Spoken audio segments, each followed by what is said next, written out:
So welcome to my loot from 1500 Dark Piece video, 1511 to be specific. These are arguably one of the most popular monsters to kill for a number of reasons, and I'm going to tell you why. First, the main reason a lot of people don't, or rather can't train them, is due to the fact you need to have partially completed the Morning's End Part 2 quest, which requires 9 quests completed to start, which I think is a good thing as it keeps them from being too overcrowded, and it's a very nice reward for players willing to grind a few quests out and just stops them from turning into like Abbey Demons or the Abyss where you just have to constantly hop to find a world. And I would say if you are on the edge about whether doing the quest or not, my advice would be 100% do them. The quest line is required to unlock Prooftonness, which is really the best place in the game for several skills and unlock so many cool things, it's unreal. They also require 90 Slayer to kill, but I think a lot of players are getting up there with Slayer now at the moment due to Menopause and the Slayer update coming, and Slayer is well known to be one of the most popular, if not most popular skill. So I think a large amount of players actually have this requirement. So why are they so popular? I've told you they require 9 quests so far and a level 90 skill as well. It's pretty simple really. What do people look for like yourself when training combat? Fast XP? Check. AFK? Check. Good money? Spoiler alert? Check.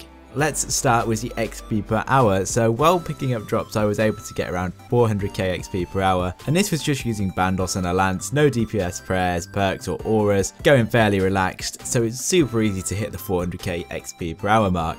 And this equates to 472 kills per hour, which is a lot, but not the best. Range is a slightly worse combat style for here, but magic is the best combat style by far. Using magic and with an Oldak coil, top tier gear, perked out, it's possible to get around 900k XP per hour here, which is 1041 kills per hour here, which is something to remember when we get to the loot. AFK-ness, Dark Beasts are up there with the best. I really like it because you can kind of customize how AFK you want to go. If you're okay missing a few drops, if you're okay getting slightly slower XP rates but still decent, you can literally just Brain Mage, drink a super renewal and go AFK for like 10 minutes, then run up to the stairs you came down, come back down them and they're re-aggroed again.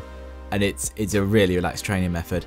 But if you're willing to go not even super concentrating because you're not going to die, just cycle through your abilities, make sure you're attacking a few at once, then you'll see your money and XP per hour rise massively. So finally, before we get to the loot, just going to go over the setup and some of the useful items to take. I did these Dark Beasts partially on task, which is why I used a Slayer helmet, some tier 70 power armor and a lance, and in terms of infantry I would take however many overloads I planned on staying there for. So say I was on task there, I'd usually take 1 flask as this would be enough, and some prayer pots. Although I've got to say overloads are not needed at all, it just increased my DPS and kills per hour basically. I also wore a blood necklace to heal up, and this means you won't need any food. You could also take a bunyip if you'd like, but they drop a lot of sharks so it really isn't necessary. As long as you've got one form of slightly healing up, you won't need any food whatsoever. I also took a Charming Imp and a Bone Crusher so my legendary pet didn't waste time picking up the bones and charms, focused on the Dark Beast drops, and notepaper to note the loot obviously. What I ended up doing is I tried to keep my inventory as